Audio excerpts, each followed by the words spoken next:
Welcome to the Employment Wednesday podcast with Yvonne Shabangu. Have you heard of the scripture Hosea 4, verse 6? My people perish because of the lack of knowledge. The same applies to your career. When you don't know what to do, when to do it, and how to do it, you are likely to make wrong career choices. But worry not. Employment Wednesdays is here for you to offer you all the answers relating to your career and offer you strategies to develop your career. Enjoy. Hello, everyone. You are welcome to another episode of Employment Wednesdays. And today I'm seated with one of your faves. But before I go into that, I'm going to start with the shout outs. The first shout out goes to aspiring data analyst. And she says, "Thank you so much, Tandiwe. This was so informative. As a second year IT student, I was having doubts of starting my journey into data analytics. But after this, I'm all in, though I'm still in fear. And thank you, Yvonne. You are doing such an amazing job. Keep them coming. I'm a new subscriber. Welcome to the family." And then the second shout out goes to Temba Mbele, and she says, or he says, "I have been curious about how to become a legal researcher. This episode couldn't have come at a very perfect time. Thank you very much." And then our final shout out actually goes to our guest. Before I introduce her, I just like to say thank you so much for not being a gatekeeper. Like, you are one of the people whereby if a person sends you a DM, you're always responsive. And more than that, you always share things truthfully and authentically. Like, I feel like I've been following you for a very long time, and I don't think I've ever felt like, she's gatekeeping. So we all appreciate you for that, and we are thankful that you get to share yourself with us. And today we are seated with Yolenda Jewa, and you guys know her as Yo's Channel. Don't forget the laugh. And some of you know her as the Big Sis Yols, and you also know her as Yols Finance. And she is a Bachelor of Commerce, majoring in finance and investment graduate from the University of Western Cape. And she is also a digital creator, a YouTuber, and many, many more other heads. Thank you so much for honoring my invite. You are welcome to the podcast. Thank you so much for having me. So we are going to start with a bit of icebreakers before we go into the actual conversation. If you were a drink, or a drink that best describes your personality, what drink would it be, and why?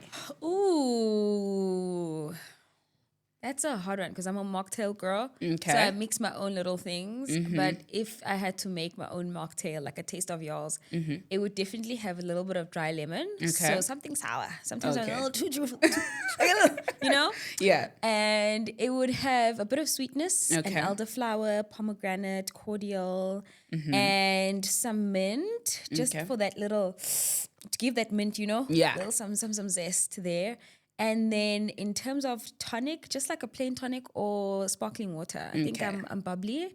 So Okay. something with some bubbles. All So right. it's friendly and obviously a lot of ice. Okay. Though I break ice. I do think I'm cool, just a little bit. My son may not think I'm cool, but Okay. I got a little coolness Okay. there, some sass. And then if you had a superpower, what would it be and why? I can. I think I just have that I can superpower. Like, there's nothing I don't think I can't do here. Okay. It's sometimes dangerous, but like, Yeah. my superpower is let's jump. Okay, Like, we don't need to know what's at the bottom. But let's jump. Let's just do it. Yeah. So I think maybe it could be courage or lack of fear of failure. I think sometimes that could be a superpower, given that a lot of the times we don't do the things that we want to do simply because of fear. Yeah, no, that's very true. And then what song can you sing word for word? Oh my goodness, a lot of songs, but just now in the car, I had one song that I woke up with, but the other one was "Great is Thy faithfulness, great is Thy faithfulness, morning by morning, Okay. new mercies I see." I was just so grateful to God. And the Afrikaans version, because I was thinking of the voortrekkers is great is like faithfulness. And I was thinking they're probably going to be singing that in the States, faithfulness instead of faithfulness. Yeah. But yeah, I'm just always in awe of God's hand in our lives and how well curated He does things, and we don't have to disturb it, Yeah. This morning, sorry to expand on this, but I was reading Psalm 23, and the passage, He makes me lie down. We need to surrender for Him to make us. And it's so hard to actually surrender, hey? Yeah, absolutely. But He makes us. And the thing is, it's the green pastures where He makes us lie down. He doesn't make us lie down on patches, on some thin grass, wintry, cold. No, it's green pastures that He literally makes us lie down on. So I'm so grateful that He's faithful in that, and He's never changing. Love that. And I mean, I think also now that you actually speak on surrender, I think it's also always so hard for us to surrender. But what we don't know is that if you're not going to do it out of obedience, God will actually make you do it. And it's rougher when when God makes you do it. So if you have an opportunity to surrender, do it while the waters are calm, because trust that God will actually make you do it. 100%. So you started your university. Okay, let's start with your high school. How was high school? Did you have a good time? Did you have a terrible experience? What was your high school life like? Grade 8 was odd. So I think I was just a little bit of a misfit. Okay. I had straight long hair, and I was sort of colored passing. So my hair was it goes brownish, relaxed hair. It was brownish, blonde, a little bit of golden highlights. Yeah. So I was racially ambiguous in Cape Town. I wasn't racially ambiguous in Mpumalanga. Because in Mpumalanga, you're black, you're white. If you're colored, you're black, you know? So I really had a hard time kind of re-identifying who Yolenda at the time. Yo-Yo, they used to call me Yo-Yo, actually. And the older girls would call me the Xhosa girls and be like, Tenunga Teti, and I could not speak Xhosa. Okay. But I could speak Afrikaans. I grew up speaking Afrikaans in Mpumalanga, where I grew up. And also, I have family who they grew up going to Afrikaans schools. So it was easier for me to just speak Afrikaans. Yeah. And it was just hard to place yourself in a world where you speak English and Afrikaans and then Swati. No. Xhosas don't bend very often. Yes, So, Xhosas are like Xhosas. and Zulus will speak back in Zulu because they're stubborn like that. Yeah. I was not about to speak back in Swati, so I spoke back in English, and I think that also just made me a little bit, And then in classes, when they're filling in those forms, those racial forms, some teachers would call me aside and be like, "Hey, did you tick the wrong Wow, box? really? You ticked black." I'm like, how do I not know my race? I'm black. Yeah. So at times it would spark some debate. Some people would sort of make it a thing. I didn't peak in high school. So those who did peak very early would be loud and proud about it. She's colored, but she's not proud to be colored. I'm like, I'm not colored. Then what's your culture? Why don't you speak Xhosa? They only knew black and white, but there are a lot of grays in between. And I think in a world where there's just colored, Xhosa, and white, you have to fall in those groups. Yeah. But I had to carve out my own thing. So I quickly learned to form into who I was. And also I was on financial aid. A lot of my friends didn't know. My mom really struggled. So thank goodness for financial aid. But I got into one of the top 10 Model C schools in the Western Cape at the time.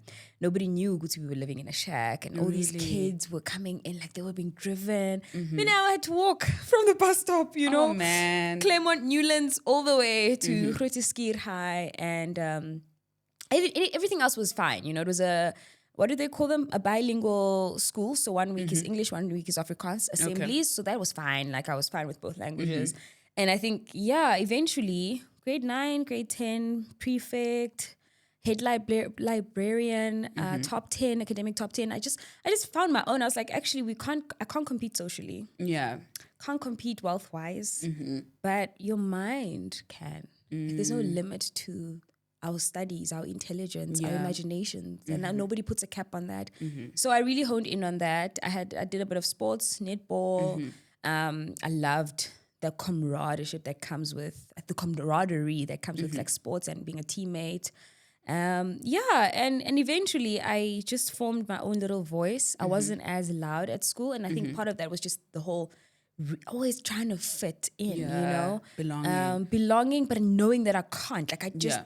I could not allow myself to be someone I wasn't. Mm-hmm. So yeah, and I just remember different times where I had to run away from certain circumstances, you know, like when I was introduced to alcohol, I just be like, this is not me. I don't want to do this. When we'd go to parties and my mom didn't know where I was, I'd just be like, I'd rather go home, you know? And the cool kids, when I'd hang out with them, because you cool for 1 week and the next week you're not, it just did not feel right. So yeah, I was an all-rounder. I'd actually got a lot of all-rounder awards at school, like per term when you're doing everything. So I found myself in many circles. Okay. I was speaking to the quiet girls. I was speaking to the loud girls. And I never really had like fixed friends up until grade 10, I think. Yeah, I found my best friend. And I think because he was so different and just weird in general, in a good way. Yeah. South African gymnast. He ended up being our head boy, actually. Brilliant boy.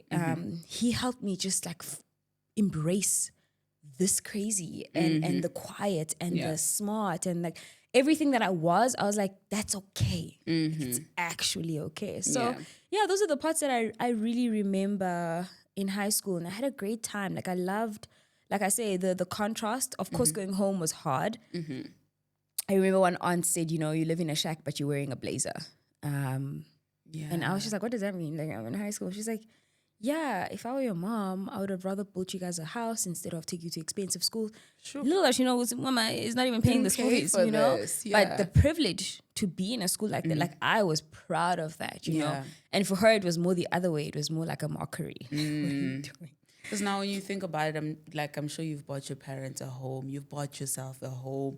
Like that same school that was almost used to shame you is actually what like unlocked you becoming, you know, and being able to also provide those things that were seemed to be labeled as much more important at the time, you know. Yeah, we value different things. Yeah, you know, we actually...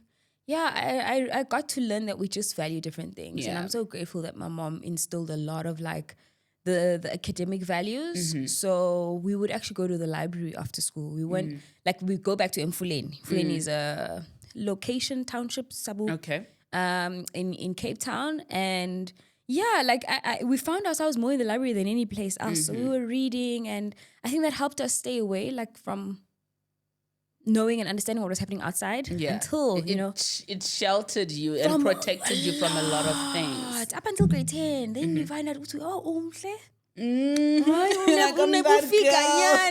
you know? Yeah. And then you start learning the language and then the boys. But I was always grounded by the fact that, guys, we are all different. We all value different things. Mine is to pass. That's it. You knew what you were there for. I was a focused school kid, you know? So yeah, that's what I remember about high school. It was really, really, really fun. And in my final year, I met Christ, you know.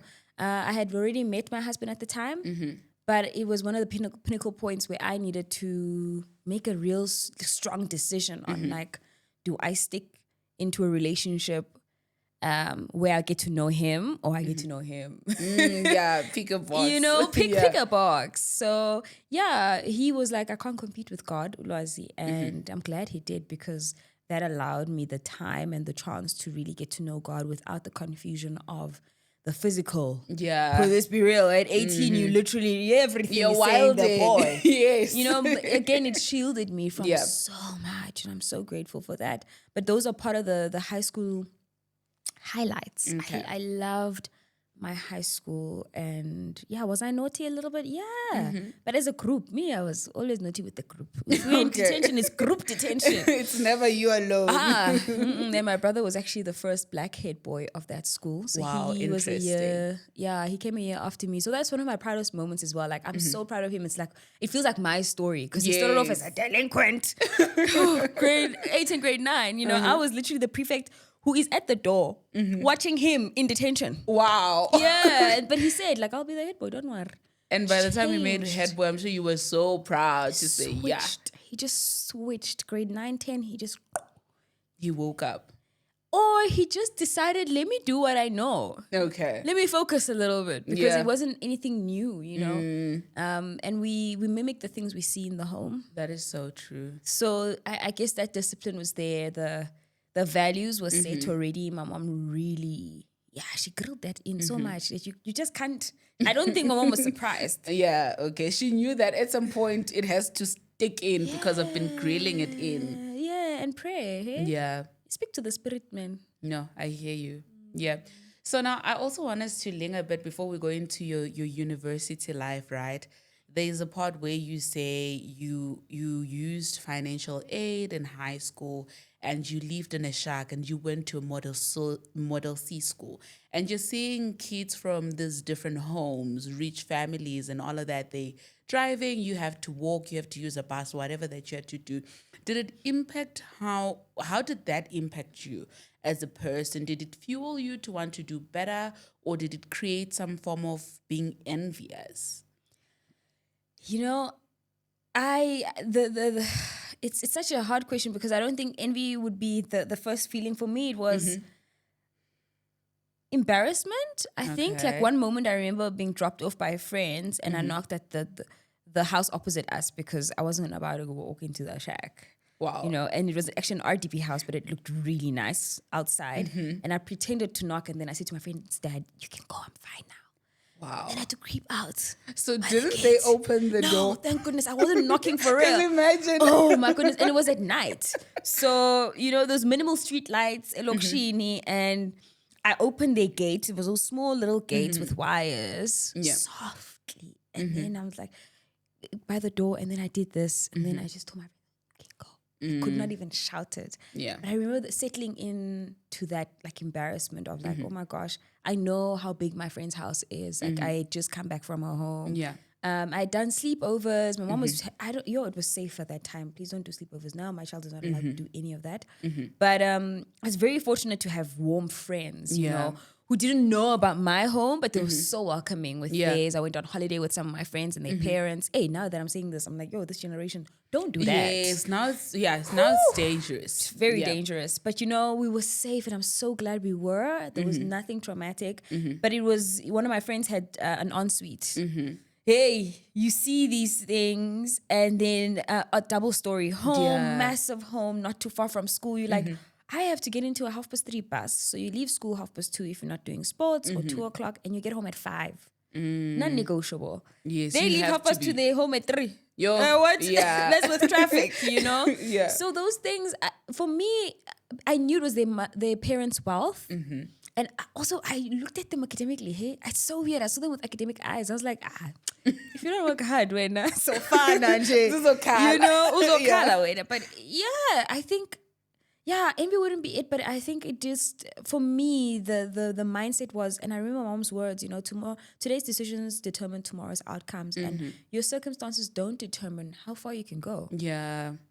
So yeah, those are the two things. Like there was the embarrassment, but my friends knew I'd take the bus, you know, which is fine with. At times, some of the parents would drop me off at the bus stop, especially when we're playing sports and it's after 5. Excuse me. And you know, like, it was okay for a long time. And then we moved homes around grade 10. My mom started renting a house this time when we all got our first beds. Aww. Like just to have your own bed was incredible. Imagine a double bed with 4 people. That's what I was used to in a small little room, shack, you know. And then there were things I just could not say. You know, there was one traumatic night where the shack just behind us, it's like, this is our house, this is the fence, this is the shack. This shack burned. And we were woken up at night. See, calling my mom. Fuga, there's fire. And we're like, what? And the guy inside actually succumbed to his injuries. So he was rescued by firefighters, but it was too late, you know. So he inhaled a lot of smoke and he did burn, but it wasn't the burns that killed him. I believe it was the suffocation of the smoke. But you know, it was those things, you can't just share that in class. You live with that. So those were the moments where I was like, yo, like, you know, it's you're living in tough times. And then there was a time in Fuleni, there was some shacks that burned also in like a train, and it was on the news. Like basically like I would call it a street, you know. You can't share that's in my neighborhood, you know, but it is in your neighborhood. Because now it feels like everybody's going to be on your case, like what's going on? How are you living? You know, and you don't want that kind of attention in high school. So I'd use the word embarrassed because I never really shared. And I think my friends only found out when I was a public figure in a sense. that I actually lived that way. I don't think they knew I was poor. And my mom did her best to really shield us. Like, we got secondhand blazers. I had secondhand skirts, but shirts were from Woolworths, thank goodness. So there were things that you couldn't really see. And then his kaftin. I don't have to have pocket money, you know? So I think that shielded us, but embarrassment would be the word that really comes to mind in terms of now when I look back, I'm like, my friends had no idea the circumstances I lived in. Yeah. Did you have an understanding that you were poor, or was it a thing of, this is where we are and I will make do with what we have and life goes on?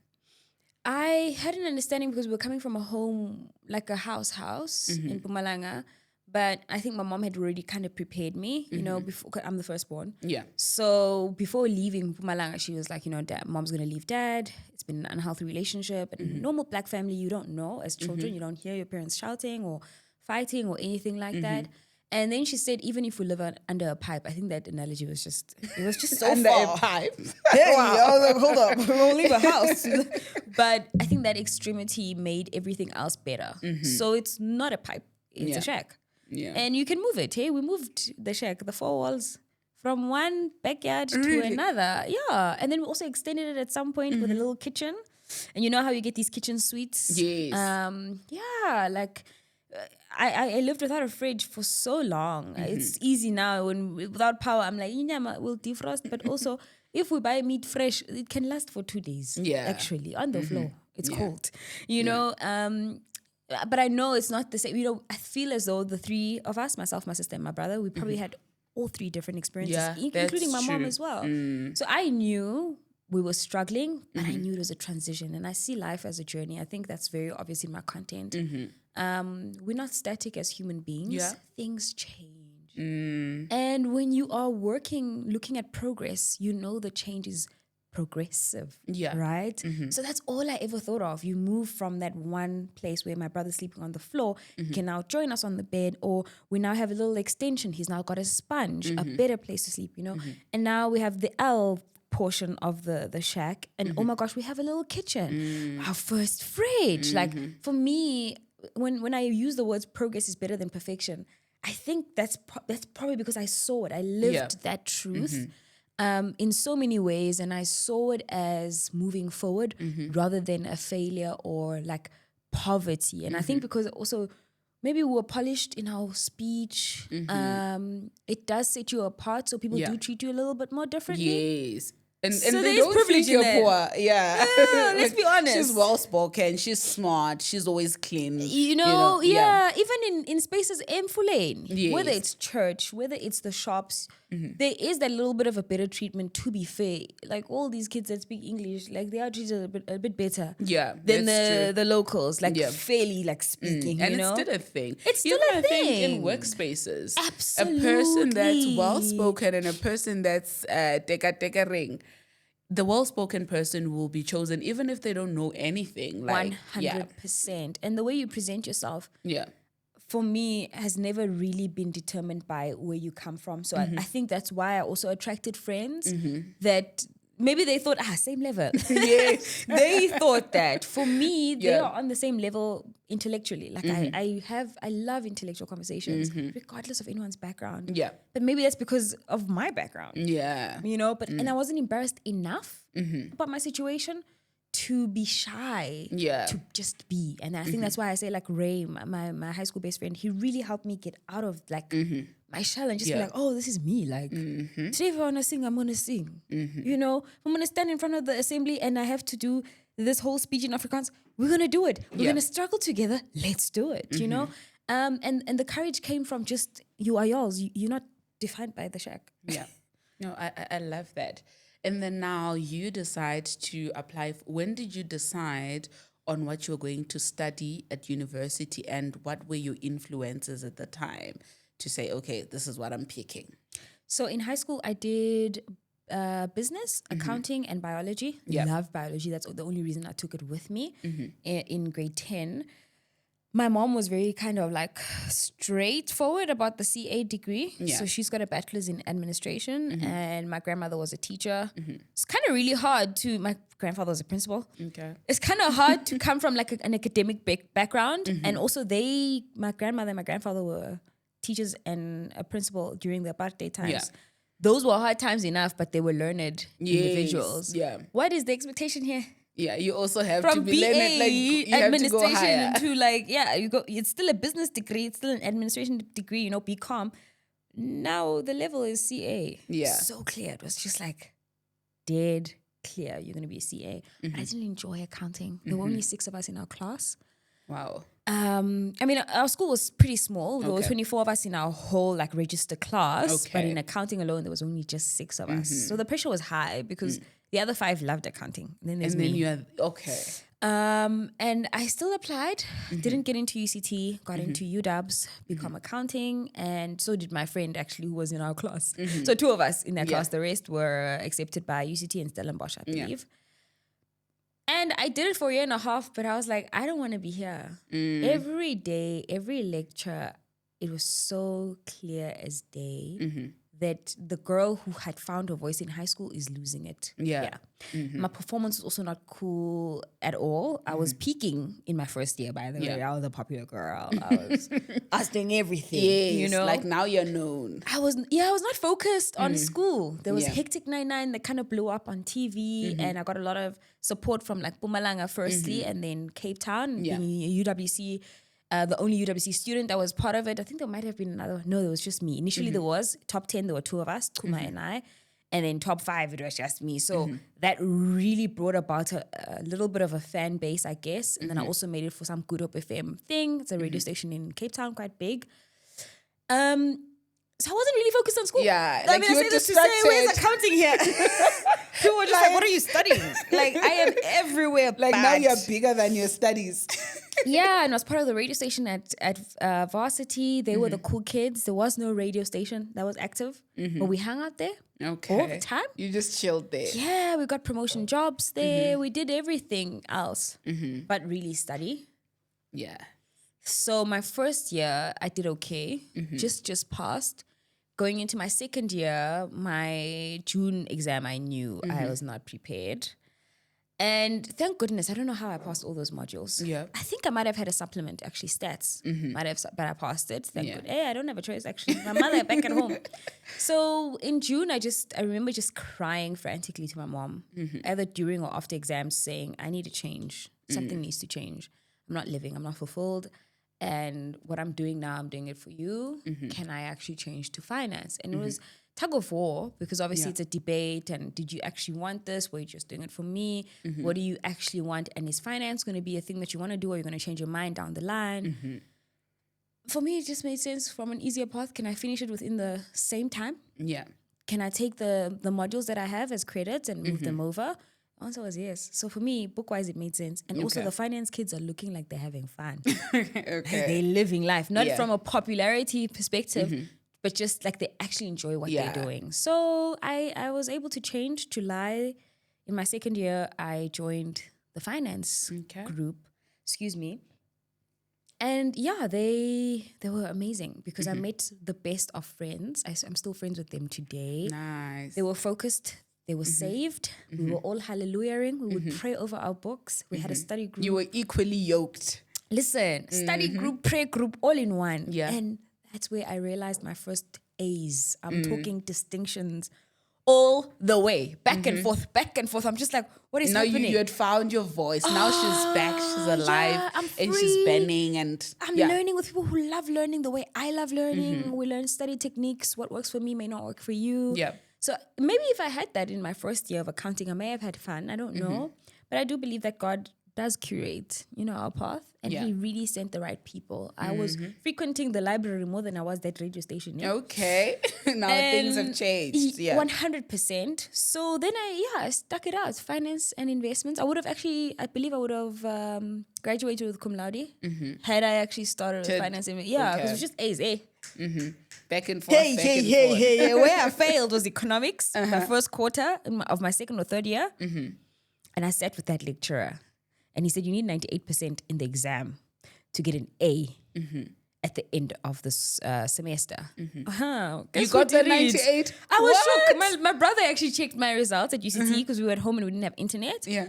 And he sent me all these, and I was like, "There's no way." Did you say I got like 76 or 70? You know how 75 is an A in varsity? Yes.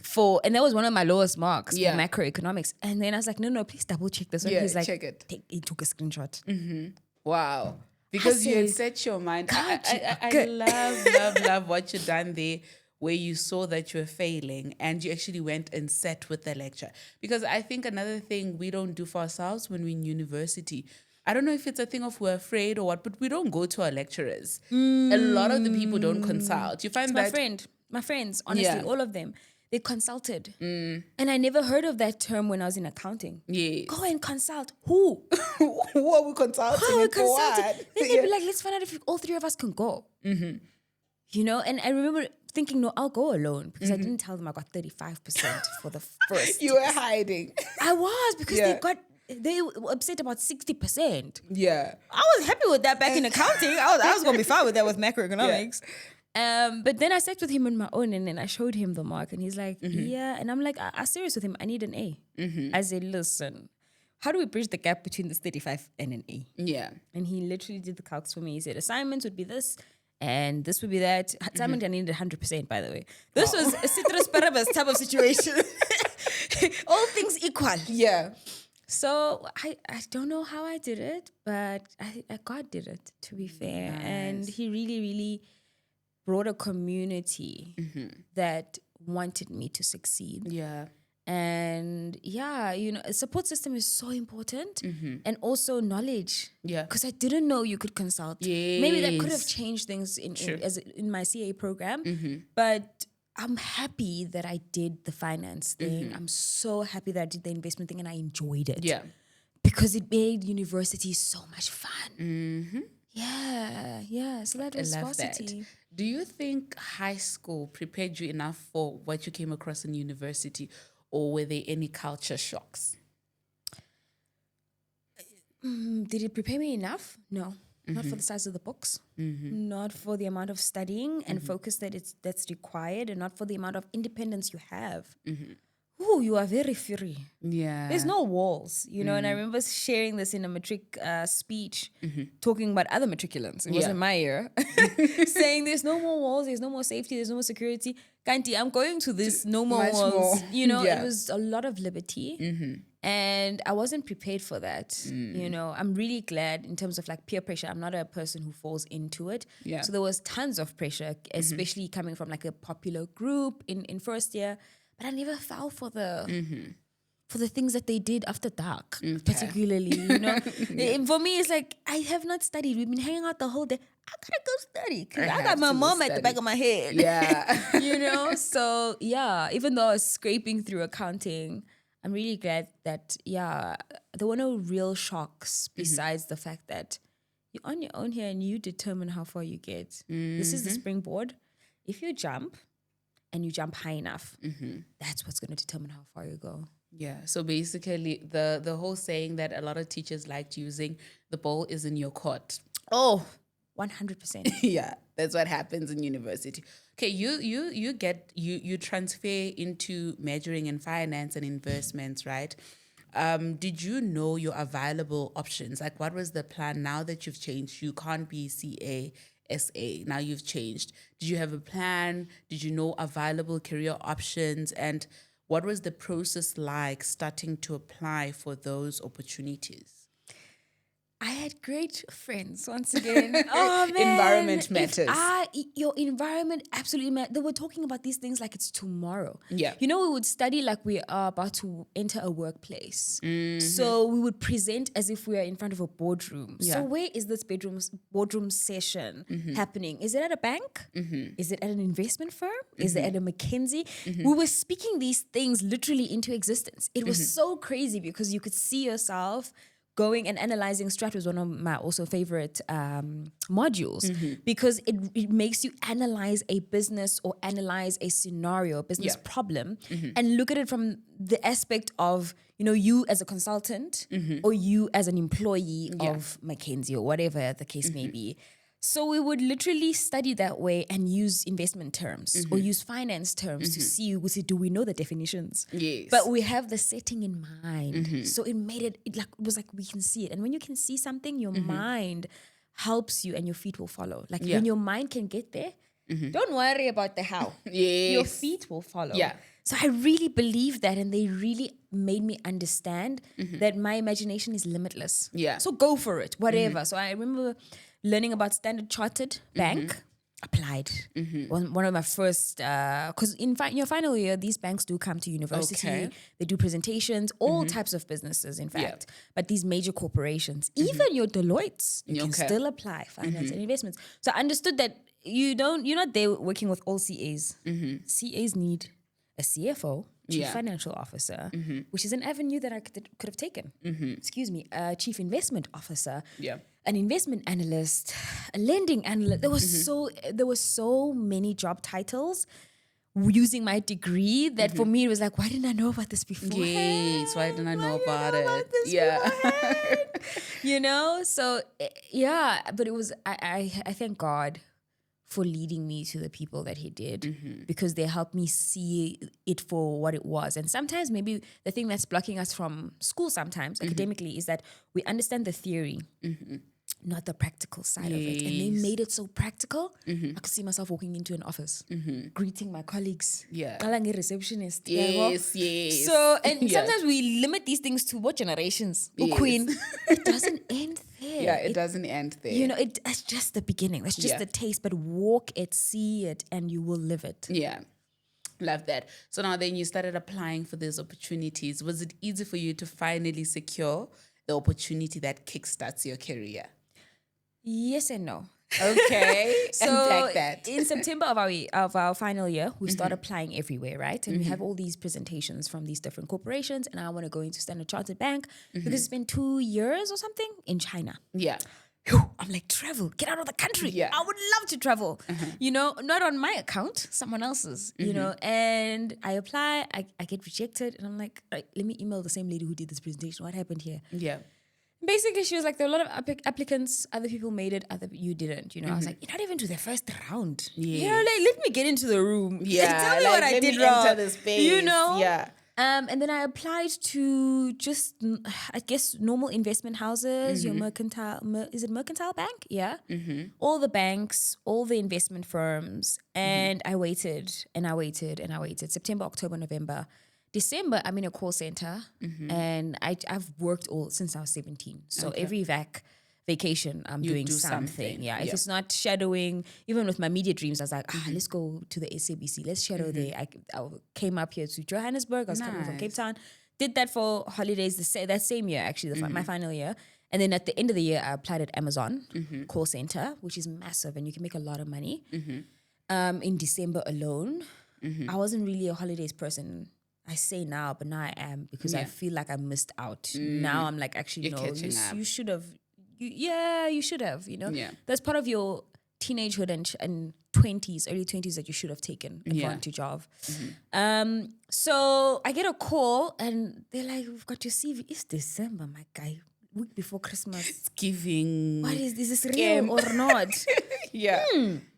And long story short, HR guy, Nedbank Private Wealth, would love to interview you. And then I jump. I'm like, interview sounds real. Yeah. Waterfront Clock Tower. Waterfront sounds even better. Waterfront is the dream office. Yeah. What? I know exactly where you are, mate. Yeah.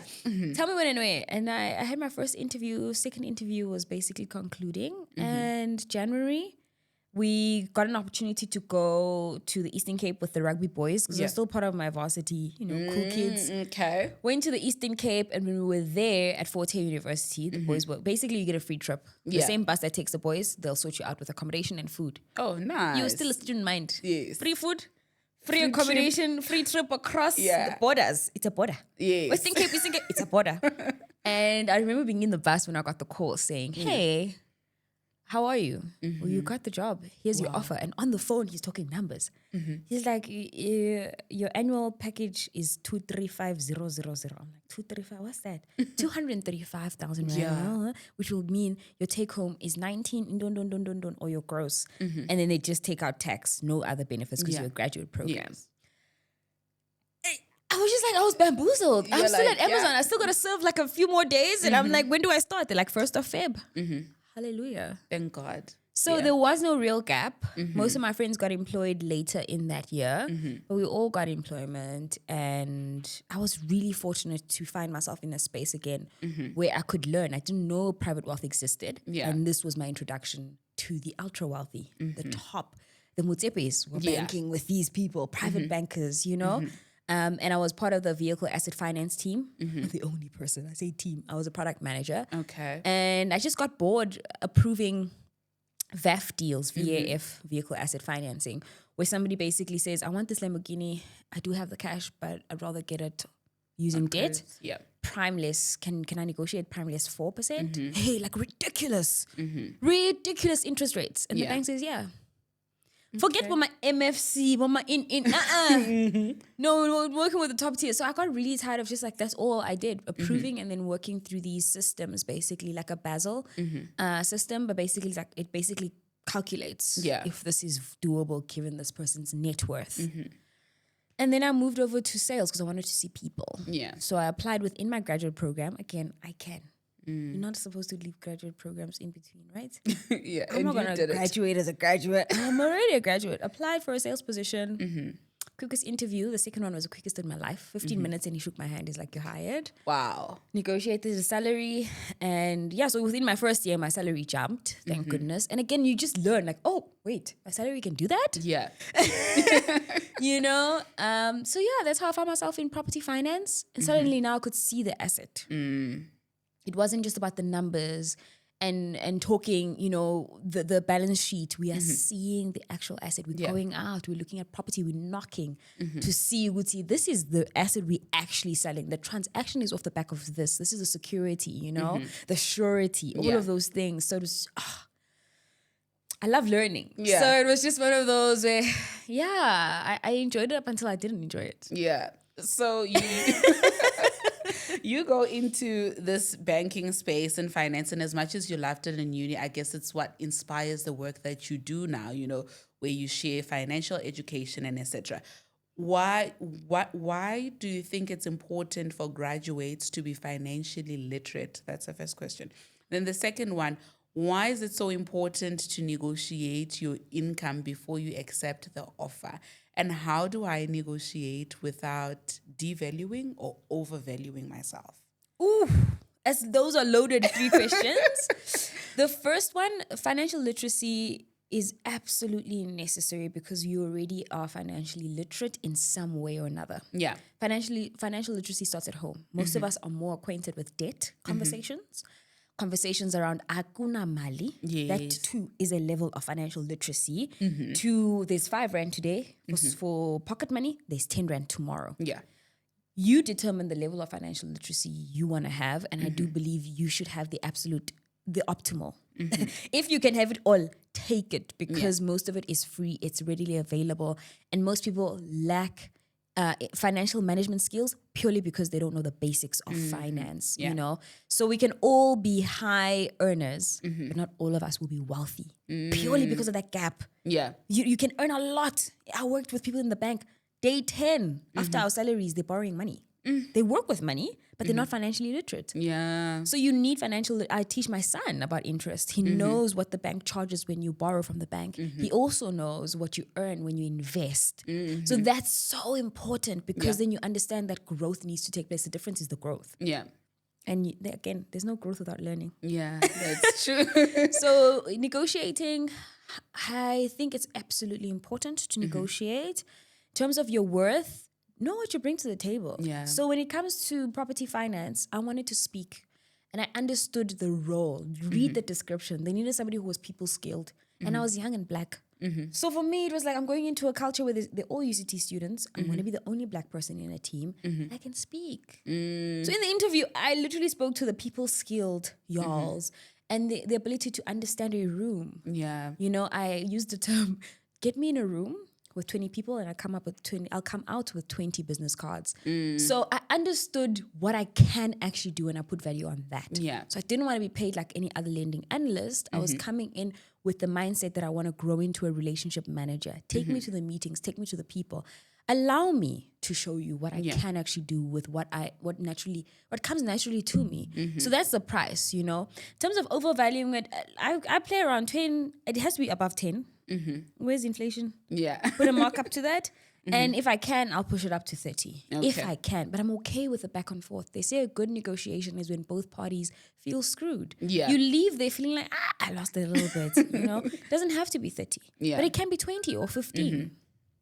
You then decide to change, right? You decide to move from your corporate space and you go into full-time content creation, right? How do you get to that decision and how did you prepare yourself to go into content creation? Cheapers. I don't do a lot of overthinking. Okay. I'm more of an actions first person. So I decided on the day that today was my last day.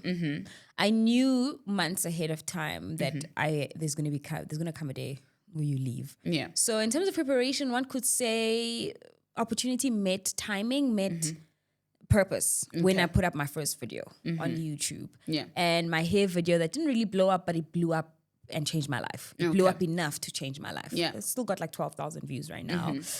But that really allowed me to have multiple streams of income. And I think that's why I'll go back to financial literacy. Yeah. Financial freedom gives you freedom of choice. Okay. So I had the choice. I was doing really well in my work. So at this time, I was a senior analyst at Jones Lang LaSalle. I was traveling the continent. I was doing presentations in Nigeria. I was seeing people in banks in Kenya, Tanzania. And it was amazing, right? But I really wasn't fulfilled again. And I always get to that point, I don't like comfort zones. And I'm one person, the minute it doesn't feel comfortable, I move. I don't like the fact that you can be a fish and stay in water forever. Yeah. You need to walk the So land. you won't procrastinate it. So you just decided it's done here and you moved. Yeah, I just called my husband that morning and I said, I'm quitting today. I know I saw you this morning, ne? But I've just decided right now. And he said, cool, what is your day going to look like? Let's strategize, right? And then he was like, you've got a month. So while you're serving your notice to figure out what that looks like. Yeah. So I put proposals in place and basically, again, going back to financial literacy, if your cash flow works, then things do make sense, right? Okay. So I just put a cash flow in place. How much do I need? If there's no income from any more brand deals, what can I actually guarantee? So what can AdSense give me? And what relationships do I have that I can leverage on to guarantee me a certain level of, I was also 5 months pregnant, by the way. Risky, y'all. Yeah, very, very no risky. maternity benefits. I'm just taking them by myself. I wasn't fired. I decided. Yeah. So I guaranteed that, set proposals. Most of them were actually yeses. And I had the income for the rest of the year. So there was no other excuse. I'd already submitted my resignation. I just needed to figure out the how. But I'm very big on building the plane as you fly it, which for a lot of people, it sounds dangerous. But I do believe that we need to live in a world where we take all the risks, especially in our 20s. Learn as much as you can, jump as many times as you can. And then in our 30s, we earn from the seed that we sowed in our 20s. So now I believe I'm earning from those decisions, you know. But I took the risks also because we were going to have one child at the time. If we saw Kola, he's not going to remember that part. I was like, the first 3 years, who's going to remember this? Yeah. Yeah. No, I hear that. Love that. Time went by so fast. I hope you agree to come again back next time. But yeah, thank you so much for honoring my invite. And in closing, right, we celebrated Africa Day, Africa Month, right? And then you recently, not so long ago, about a year ago, you went on an adventure with your family. You traveled different African countries by road. What lesson did you learn throughout your travels about Africa, and what are your hopes for Africa? And then in closing, tell us which season of your life is this? You? Hi, you're coming in with the questions. So that was one of the best travel memories we'll ever have. Yeah. In fact, we celebrated 2 days ago, 8 years of marriage, and we were talking about just our highlights in our marriage. And whenever we travel, like I have the best travel buddy in the world. Yeah. That was the most spontaneous thing we've ever done in our lives. The biggest lesson was that it is safer outside our borders. And I say that with so much sadness and heaviness. Yeah. But it was better to be lost in a country we did not know anyone than in our own country. Sure. Yeah. And I feel, I don't want to get emotional with everything that's happening in SA.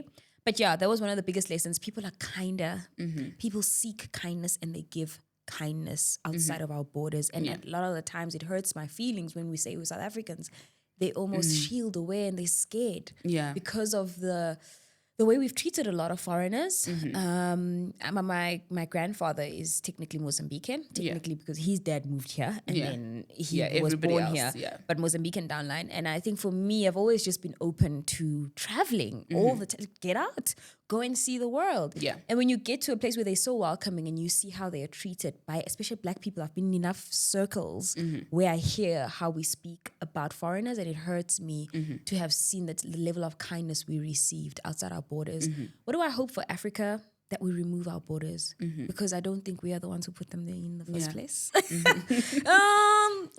And that we do, what is it, Burkina Faso now that it's doing? The president just literally going against the grain and what we've been taught and what's been ingrained in us. You know, we are oppressed mentally. Yeah. No longer physically, but our minds are still trapped. Yeah. If we could just open up our minds and open up ourselves to working together as a Pan-African mindset, go back to Ubuntu, we would do so much more, because we are rich in resources, but we have been taught capitalism. That's not in our nature. Yeah. It's communism in our nature. It's if you're good, I'm good. That is our culture. But we no longer exercise those things because we've learned Uti. If I'm good, I'm good. Regardless of my neighbor's house is Doesn't burning. matter what's happening as long as I'm good. That's not in our nature, you know, and we found that that's still practiced in many countries. We visited 8, and in each and every one of them, I can tell you now, you are lost, you need help, you will find help with no expectations, no sexual favors, and no need to pay. Yeah. We are brothers. And that sisterhood and brotherhood needs to come back to Africa. I love that. And then last one, what season of your life is this? That's the one I was like, you. I am currently in rough waters.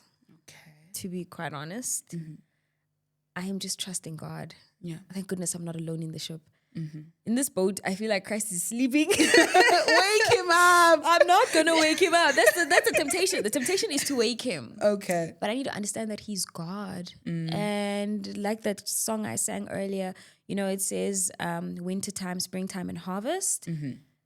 It's really important to understand that this is just a season. And in all my life, I've been happy to do that. This time I'm like, Lord, but I know I need to just trust him. You know, even if we find ourselves in that valley, it's okay. God is with me. I will fear no evil. Yeah. So that's the season I'm in. I'm trusting. Like, the word I keep having to say is, Lord, I gotta trust you. Lord, I gotta trust you. Yeah, and I'm surrendering. You know, there's also a freedom when you lift your hands. Yeah. So that's the kind of surrender that I'm giving right now. Lifting my hands and just letting God be God and let him show off. Every time you get out of a tough season, come out so much better. Refined gold, you know? True. Every time. And I always used to say, the break of dawn comes after the darkest of nights. But there's a break and a breakthrough.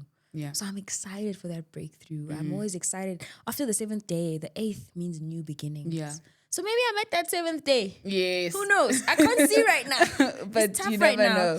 But I know there's a 4th man in this fire. No, love that. Yeah. Basically going through chaos in God's peace and knowing that he's with you. Okay. Love that. Thank you so much for honoring my invite. It felt really like 10 minutes. It did. It did. What happened to the time? Yeah. But thank you so much. To everybody at home, thank you for watching. And happy Youth Month. If you're a young person out there, know that you can take your time to invest in yourself, invest in your dreams, and make sure that you are financially literate. And remember, having money doesn't mean you're financially literate. Actually, just go back to the basics and sit down, calculate. Do you know what it means to grow money? Do you know what it means to go in debt? Do you know what it means to land an etc.?